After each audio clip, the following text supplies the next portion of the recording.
কেনা ভালোবাসে, তবে ঘোরার জন্য দরকার পর্যাপ্ত সময়। আজকালের ব্যস্তময় জীবনে আমাদের হাতে সময়ের বড়ই অভাব। বন্ধুরা, আমি পিউ। আজ আপনাদের নিয়ে যাব দক্ষিণ চব্বিশ পরগনা জেলার সুন্দরবনের কৈখালিতে, যেখানে রয়েছে এক অপূর্ব প্রাকৃতিক সৌন্দর্য এবং অনেক অজানা ইতিহাস। একদিনে ঘুরে আসার মতো জনপ্রিয় এই জায়গা সুদূর বিস্তৃত মাতলা নদী আর সবুজে আবৃত ম্যানগ্রোভ চোখে তৃপ্তি তো আনবেই, সাথে উপরি পাওনা হিসাবে মিলবে নৌকা ভ্রমণে অসাধারণ অভিজ্ঞতা। হ্যালো বন্ধুরা, তো অনেকটা রাস্তা জার্নি করে ফাইনালি চলে এসেছি সুন্দরবন দক্ষিণ চব্বিশ পরগনা কৈখালিতে।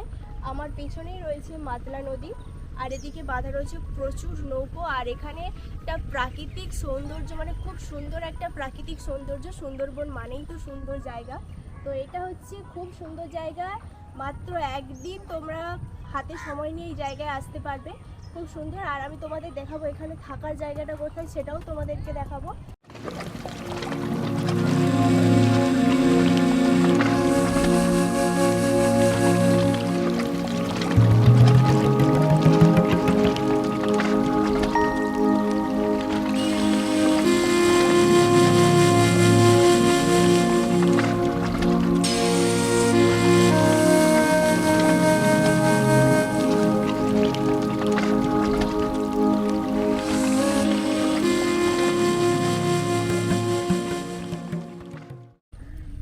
শহরে তো এই সময় গ্রীষ্মকালের মতোই গরম, শরৎকাল তো বোঝা যায় না, কিন্তু এখানটা এসে এত সুন্দর পরিবেশ আর এত হাওয়া হচ্ছে, বিন্দুমাত্র বোঝা যাচ্ছে না যে এখন গরম আছে।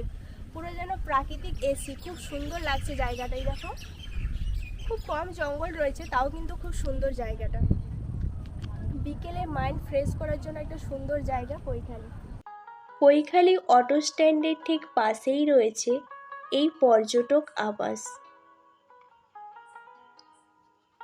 কৈখালি ট্যুরিস্ট লজে থাকার অনুমতি নিতে হবে নিমপিট রামকৃষ্ণ মিশন, জয়নগর, মজিলপুর থেকে।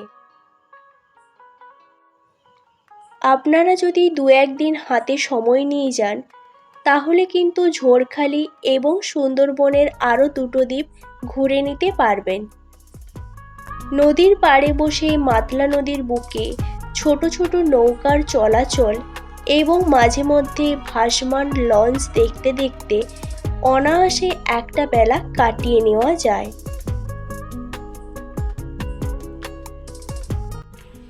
এখন চলে এসেছি কৈখালি আশ্রমেই এখন ঢুকছি। আশ্রমে ঢুকতেই প্রথমে যেটা চোখে পড়লো সেটা হচ্ছে খড়ের ঘর। বহু বছর পরে দেখলাম এত সুন্দর একটা ঘর। দেখুন, কিন্তু ভেতরে কোনো মাটি নেই, ভেতরে কিন্তু পাকা, কিন্তু বাইরে রয়েছে খড়ের ঘর। খুব সুন্দর একটা জায়গা। দেখুন, চলুন আশ্রমের চারিদিকটা আপনাদের দেখাই আর কি কি রয়েছে। এখানে রয়েছে অনেক গাছ এবং চারদিকটা পুরো গাছ। এটা হচ্ছে বসার জায়গা, যারা ঘুরতে আসে তারা এখানে বসে। আর এই দিকটা দেখুন, এই দিকটা রয়েছে প্রচুর ফুলের গাছ। এই দেখুন, শীতকালে এখানে অনেক রকমের ফুল দেখা যায়, যেহেতু এখন শীতকাল নয় তাই একই রকমের ফুল রয়েছে। পুরো বাগানটা জুড়ে রয়েছে ফুল। ওইদিকে রয়েছে প্রচুর ফুল, বিভিন্ন রকমের জবা ফুল রয়েছে। তারপরে এগুলো চারিদিকটাও, আশ্রমের পুরো মাঠটা জুড়ে শুধু ফুলের গাছ। খুব সুন্দর সাজানো একটা আশ্রম।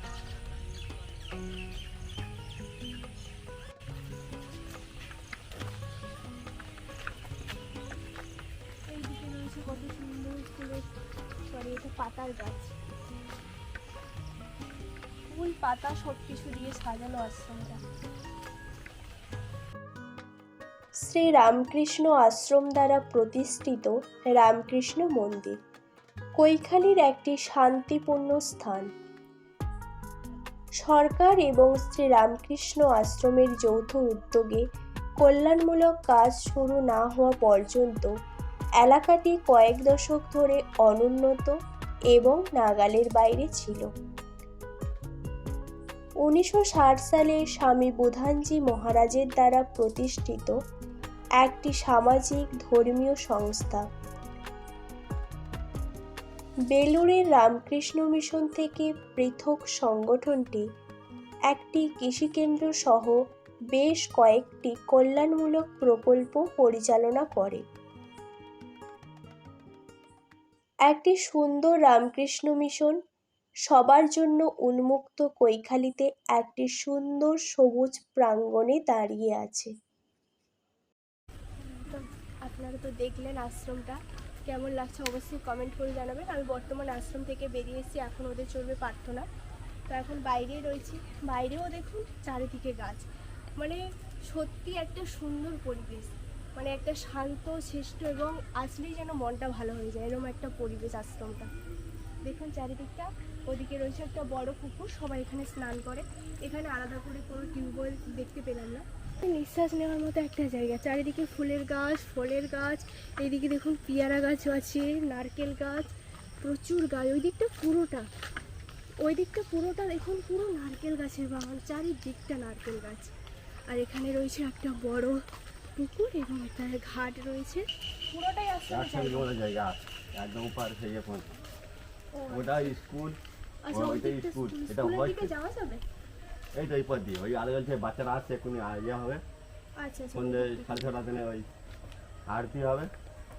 মানে 230টা ছেলে আসবে, ক্লাস 4 পর্যন্ত।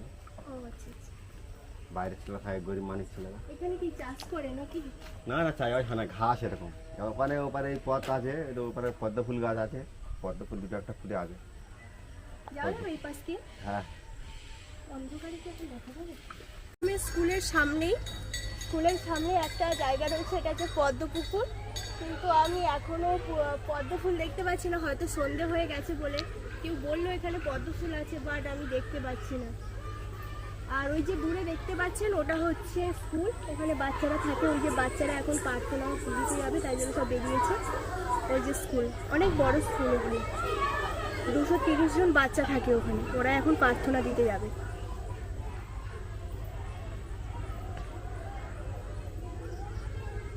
ফার্স্ট টাইম এত কাছ থেকে পদ্ম ফুল দেখতে পাইনি, বাট পদ্ম ফুলের পাতাগুলো দেখতে পেলাম। প্রচুর পদ্ম ফুলের পাতা, এখানে পুরো পুকুরটা জুড়ে পদ্ম ফুল। আর মাছও রয়েছে, দেখা যাচ্ছে মাছও রয়েছে পুকুরটাতে, কিন্তু দুর্ভাগ্য পদ্ম ফুল একটা দেখতে পেলাম না। পরে হয়তো আসলে আবার দেখতে পাবো, পরে একটু টাইম নিয়ে আসবো। বেরিয়েছিলাম অনেকটা আগেই, কিন্তু আস্তে আস্তে সন্ধে হয়ে গেল, কিছুই দেখা হলো না। পরে এলে আশা করি দেখা যাবে। তবে অনেক ফুলের গাছ দেখলাম, খুব ভালো লাগলো, খুব শান্তশিষ্ট একটা এরিয়া, খুব ভালো লেগেছে আমার জায়গাটা। আপনারা যদি কেউ আসতে চান, আমি পুরো ডিটেলস দিয়ে দিয়েছি ভিডিওতে। কেউ যদি আসতে চান অবশ্যই আসবেন, খুব কম সময়ে আসতে পারবেন, আর আপনাদের খুব ভালো লাগবে। এখানে তো থাকার জায়গা আছে, মানে আশ্রমের ভেতরেও থাকার জায়গা রয়েছে, তারপরে বাইরেও তো একটা দেখালাম, বাইরেও থাকার জায়গা আছে, ভেতরে থাকার জায়গা আছে। তো থাকা নিয়ে কোনো অসুবিধা হবে না, আর এখানকার রাস্তাঘাটও খুব ভালো। তো আপনারা আসতে চাইলে অবশ্যই